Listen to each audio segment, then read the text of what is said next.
Hi everyone, say hi to Shanila Sattar. She has been on the podcast before on episode 37. We talked about breathwork there. And today we're just going to be talking more about her new book, Breathe, which I'm so excited about. So if you don't know her, you can go back and listen to episode 37. And she's the founder of AlwaysPlay Studios and the Integrative Healing Academy, which trains sound healers and breathwork facilitators, and also the Playground, which mentors aspiring healers in health and wellness. I'm really excited to have her here.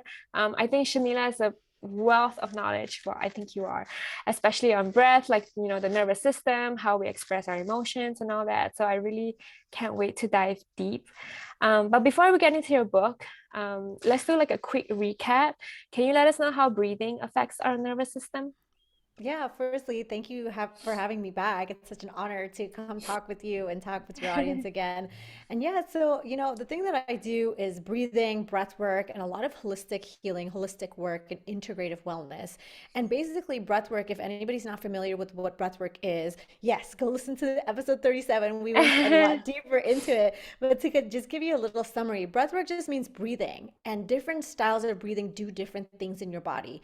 So there's certain styles of breathing that really activate your body, that give you energy, that give you a lot of hormones, that really, move around a lot of energy in the body. And there's also different breathing techniques that are meant to slow down your body, rest and relax your body, and help you get better sleep. So essentially, depending on what style of breath work you're doing, you're going to get a different style of result. I love that. It seems like it makes me feel like if I want to be more activated or more like energized, I can do a certain type of breath work. And if I want to like relax or release some sort of a emotion like anger, I would do another type of breath work, Yeah, right? exactly. And Okay. you mentioned Breathe, which is my new breathwork book, and it Yeah. has 33 breathwork exercises in there. And part of what's in this book is something for everyone depending on what it is that you're trying to do. So there's techniques for mood, for energy, for inner healing, for grounding and relaxation, and for sleep. And so sometimes when we're thinking about breath work or breathing practices, I feel like a lot of us just think it's like sitting still and closing our eyes and taking a deep breath in and just like Hmm. being, Like shutting off our meditating. mind, Hmm. meditating. And while breath work is part of meditation, meditation in itself just means awareness. The word literally just means awareness.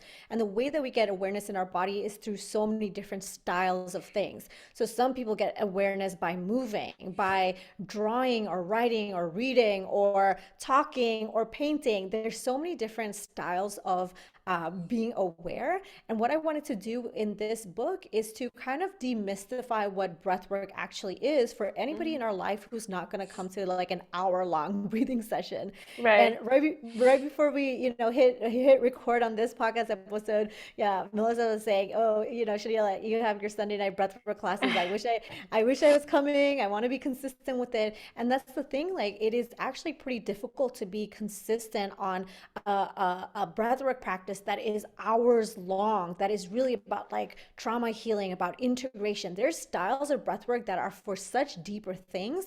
But what I wanted to do was create something that was applied, like something that you could use today without having an hour on your hands, without having to like set aside time or space, techniques that you could use that you could practice for anywhere from 30 seconds all the way up to 7 minutes that wouldn't take a lot of effort on your part. And so I think about like, who is it that's going to use something like this? I think about my mom, who's a school teacher, who works with little kids. They're not going to go through like an hour long, breathwork session and just like do, heavy breathing in the way that, breathwork facilitators hold space for. They're probably just trying to shake out energy. So there's techniques in this book that is for activating energy or how to channel energy for kids who are super hyperactive and they're being told to sit down, they're not being able to sit down all freaking 8 hours in the day. How do you Hmm. support that by allowing kids to move, allowing kids to breathe, and allowing kids to actually lean into the fact that energy changes throughout the day? And so this is the applied part of when we talk about mindfulness and holistic wellness. It's not just in theory. Theory is nice, and my background is as a researcher, so I'm all about theory and et cetera, et cetera. But I also care about the application. Like, how can we actually apply breathing and breathwork techniques in a way that's going to make sense for coaches who have clients who are really anxious, or you have kids who have a lot of energy to let go of, or you or your partner has, sleeping problems, or you get really anxious towards during the day in a phone call or Zoom meetings on all the different things that we're doing nowadays. There's so Mm-hmm. much happening that your time is precious. So I really wanted to create something that was like, here are the techniques. There's 33 techniques in here. There's something in here that's going to be useful for you. Even if 33 techniques are too many for you, if you're like, I suck at sleeping, I need help sleeping, you scroll to the part where it's all about that sleep, and then you pick and choose one or two techniques that you can keep in your toolkit that helps you, helps you develop a habit with a breathing practice that makes sense for you. I love that. I love for, when you brought up your mom as a being like a preschool teacher, like, yeah, that sounds incredibly stressful. I nanny part-time on the side, and even just having one toddler, I'm like, I'm so tired. Like, I don't know how teachers can do that. Oh my goodness. So she's very blessed to have you to teach her how to breathe. Oh my gosh, not just her, but like I don't know if you can imagine like preschoolers on Zoom. Like, can you Right. imagine? Like, I Like cannot. it's not even in person, and part of when I was creating this book, Breathe, I've been a breathwork facilitator for about 7 years, and I've been training breathwork facilitators for about 4 to 5 years, just around that amount of time. And Mhm. throughout the years, I had so many different learning moments where coaches would ask me like, Shanila, do you have a technique for anxiety? My client needs this and this, or my Mhm. or I'm a nurse and my patients, they're doing X, Y, and Z. Do you have a technique for this? Or my kids, da da da. And I'm like, oh my gosh, actually, there's over 200 different styles of breath work. There's so many different styles of breathing and breathing practices, mindful practices, and it's not right or wrong. There's just such a variety of things, different strokes for different folks. It's nice that we have all these techniques, but it becomes really overwhelming as just a regular everyday person to kind of determine what technique to use, because you're just like, okay, 200 techniques, like which one am I picking the right one? And then you're like, what's the difference between this one and that one? And then you're like, well, whatever, I'm just not going to do it because there's too many choices. And so for me, it was really important to, when you said like you're a nanny, and a lot of my facilitators, they're therapists, they're functional, holistic practitioners, they're healers, they have other things that they're doing. They're not just specifically breathwork facilitators. A lot of folks use breathwork as part of their toolkit, as part of whatever it is else that they're doing. And so these therapists, they would come to me, these nurses, they would come to me. So I started to ask them like, what do your clients need? Like, what is it that your clients need? So I was very specific in particular in picking the things that are actually going to be useful. And of course, the style of breathwork that I teach facilitators in is called flow breathwork, which is my creation of the breathwork that I've adapted from a three-part breath, which is an ancient style of breathing. And I've added in movement and dance and energy healing as part of what's kind of evolved in the last couple of years. So I teach a very movement-based breath work. And then I'm thinking about like, that is so important for people who can't sit still. That is so important for people who have a lot of energy. That is so important for people who, feel like meditation is stillness, and meditation looks a certain way and feels a certain way. So I really wanted to demystify, these practices for people to be able to use on the everyday basis. I love it. Like, that makes so much sense. And, also going to get your book because it's not only for me, it's also, for my health coaching clients, for people exactly like, struggling with like depression, anxiety, and so much more. Like, and also I feel like the mood issue that's, going around is like really, really rampant right now. Absolutely. And it's important what you just said, like it's for your clients. It's such a giftable piece of work. And the language that I used when I created this book was not to have like a super smart sciencey book. This is not a science of breathwork book. I do go into a little bit of that. I go into a little bit of the history of breathwork. And, when you came into the training, we went deeper into, a more background of breathwork. That's not the purpose of this particular book. This is to Right. say, like, here's a gift to my client. Here, mom, like have this. Like here, people who will never come to a meditation class or any kind of mindfulness class. Mhm. And it's extra important, it's on the personal side is extra important for me because this is one of the first wellness books by a South Asian woman author. And when I think about that, the implications of this is so big for just my particular culture and also just my nearby family members who never had Mhm. access to any kind of this information.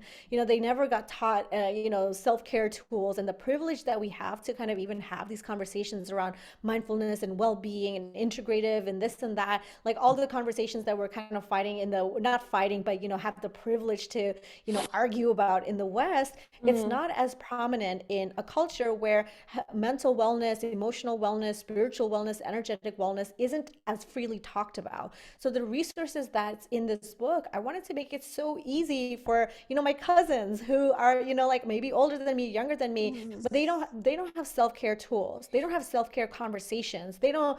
You think therapy is taboo here? Go into like a different culture where it's like, oh my gosh, therapy, like you're insane. You know what I mean? Yeah. There's there's Yeah. there's so many layers to all of that, and so it becomes more important to me to begin the conversation, to kind of start to close wellness gaps, not only just in this particular Western culture where I'm practicing, but also in my family, in my history, in for my community members who have a harder time, bringing up conversation around health and wellness. Yeah. So first of all, I want to say congrats on Thank that for, you. being an influence in like, the Asian culture, but also like your personal friends and family circle. I think they're very proud of you and that's Thank amazing. you. I also like that when you said like, this book is just basically like, here you go. Like, these are just tools that you can use right away. Like it's not a lot about like reading or being overwhelmed by the science. And I think that's what people want right now too. Like it's just quick and like, okay, I get it. Like this is about sleep, this is about anxiety, that sort of thing. Um, so what are some basic breathing techniques that we can employ on a day-to-day basis? Yeah, I mean, one of the techniques, I'll give you a spoiler from the book, is the first technique that we get into, I just call it just breathe. You know what I mean? And I think sometimes we overcomplicate it by like this technique or that technique and da da da. Mhm. And as I mentioned, there's like so many different techniques, but I love that you asked this question because just breathing is like literally noticing how you're breathing in the present moment. So for a lot of us, when we just notice how we're breathing, even right now, for listeners or even me and you just right now, you'll probably notice like you're holding your breath. you know, it's like A little bit, yes. a little bit, and it's not because like something big is happening or whatever. It's just like that's just how your body is trained to be. So the Mhm. first technique is like just breathing, to just be aware of the fact that you're holding your breath. And when we ask people to breathe, usually when you ask people to take a deep breath, what they do is like breathe into their shoulders. They go take a deep breath and breathe into their shoulders, which literally has no lungs or diaphragms. It's like what kind of stuff? Like why are you breathing into your shoulders? But that's the common thing that most of us do. And what Mhm. happens is that we're doing something called thoracic breathing, meaning that we're breathing from the chest upwards, when really the breath that we want to take is in our belly. So if you look at small children, if you look at babies, if you look at infants, if you look at animals, they don't breathe into their chest, they breathe into their belly. So just breathing is just like honestly noticing how it is that you're breathing, and then open up that belly breath, open up that chest breath, and exhaling. And as you do that, you're just noticing if you're kind of clenching your face or you're clenching your shoulders or you're clenching your back. And it's to just let go of any judgment that if you were holding your breath, that's okay.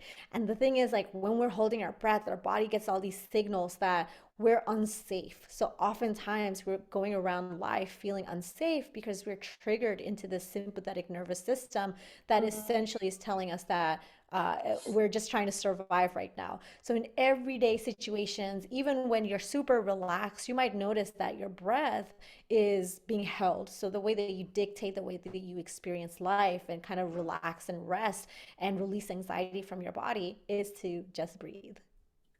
Love it. when you explained that, I thought about the book Breath by James Nestor, and he was talking I have it about, right next to me. yes, and he was also, talking about like breathing, but also focusing on nasal breathing and not like through the mouth on a daily basis. And well, because of that book, I actually bought some mouth tape, and it kind of really made a difference for me. Like I Mm, realized like there is actually some kind of cold feeling going up my nostril, hmm. and like a warmth air and like all of that thing. Like what do you think about like mouth breathing and nasal breathing?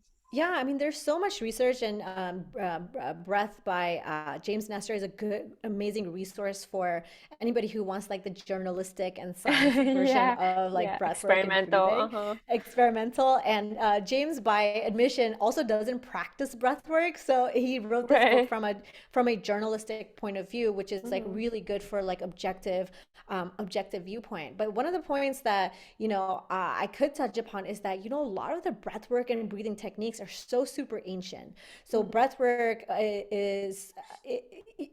breath work is living, right? Like if you weren't breathing, then you wouldn't be alive. Like that's how we know it. It's the life force, it's the life energy. So back in the day, in the Vedas, which are the ancient scripts that outline yoga and Ayurveda, they mention different styles of breathing that were meant to cool down the body or to heat up the body, to improve digestion, to speed up chemical production. And back then, we didn't have a lot of ways to kind of measure the results of that, but we were using intuition to kind of say, yeah, like when I'm holding my nose like this and I'm breathing through this way and I'm turning my tongue in this shape, I'm experiencing cooling throughout the body. So back in the Mm-hmm. day, actually, we used to use the elements, the five elements, the water, fire, air, earth, and also ether, in and blending that with the understanding of the breath. So yeah, there is so much beauty in different styles of breath work that are through the nose.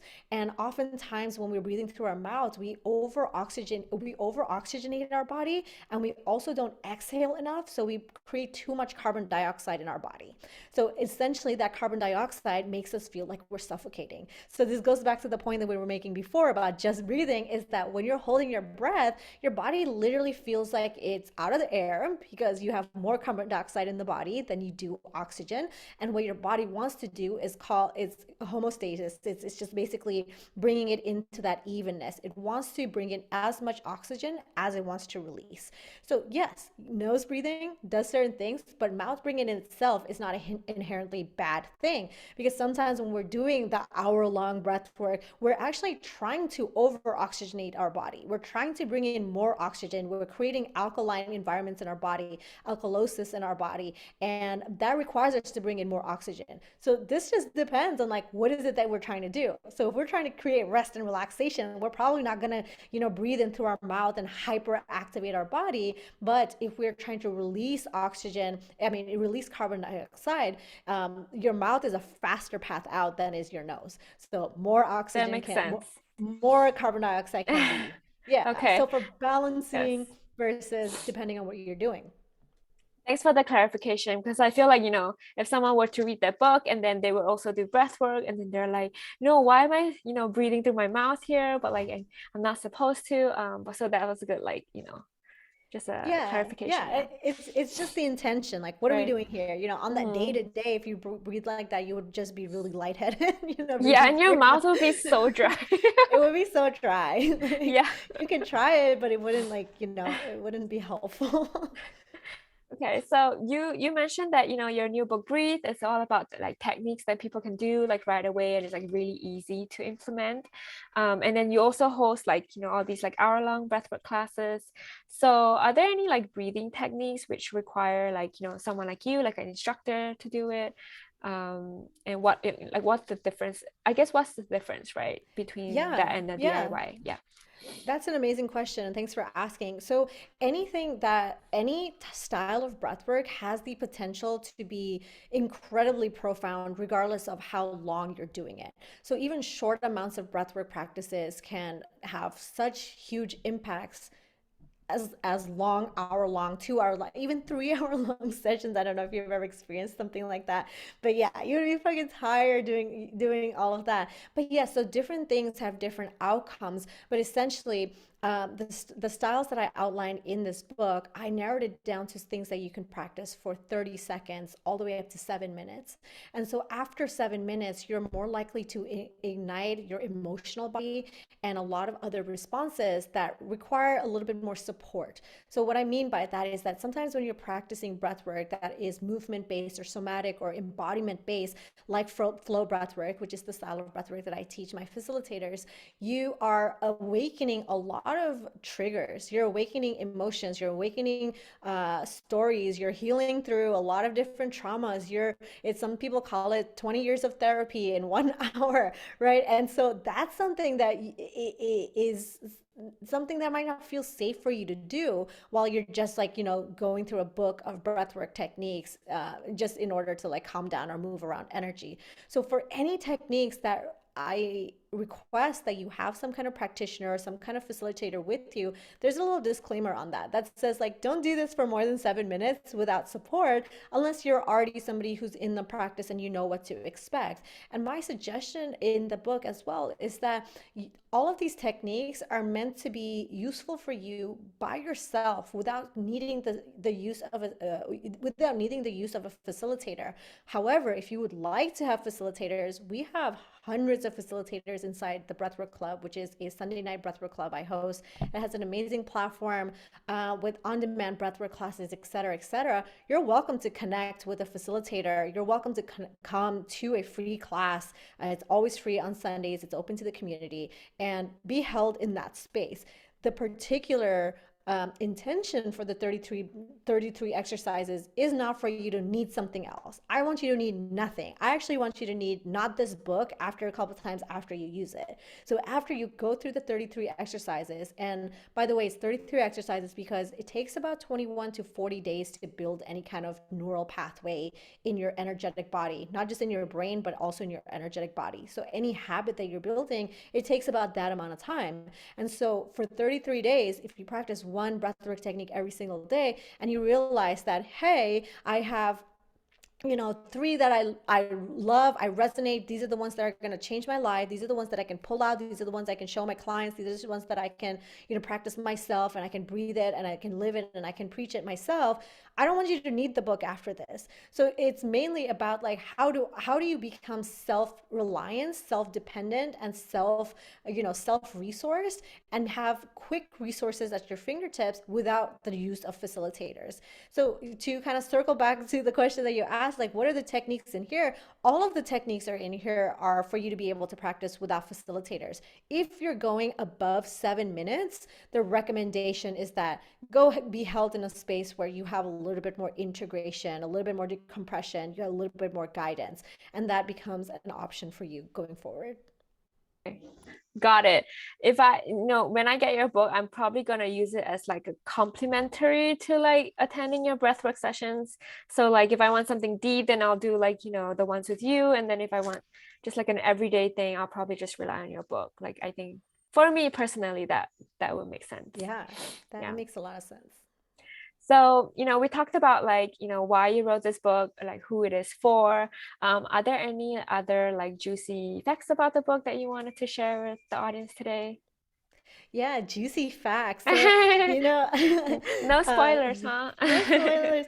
Yeah, so the thing is, one of the things that I created alongside with this book is there's a lot of pre-order gifts. And I don't know if you know, but like pre-orders are important for authors to be able to get signed again. So like definitely Right. pre-order the book. Like don't wait until it releases. Like it helps out. But there's a bunch of like pre-order stuff that you can look at alwaysplay.org/order breathe.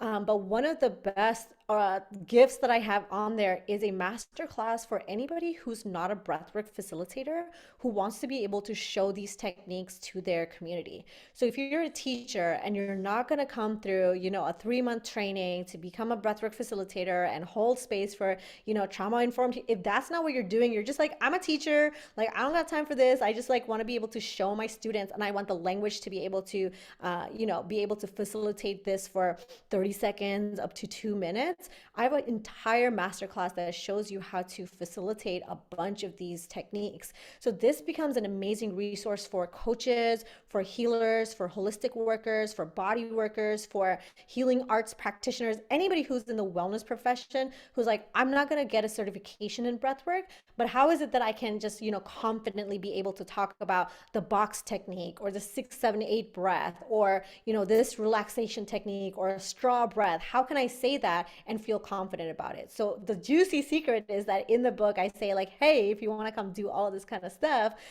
go ahead and connect with me on my website, and I give you all the details on there. Awesome. Well, I think, that's like a good wrap up too, because we're already like talking about the pre-ordering, which I'm so excited to check out. So if anyone wants to find out more about your work in general, where can they find you online? You can find me on my website, alwaysplay.org.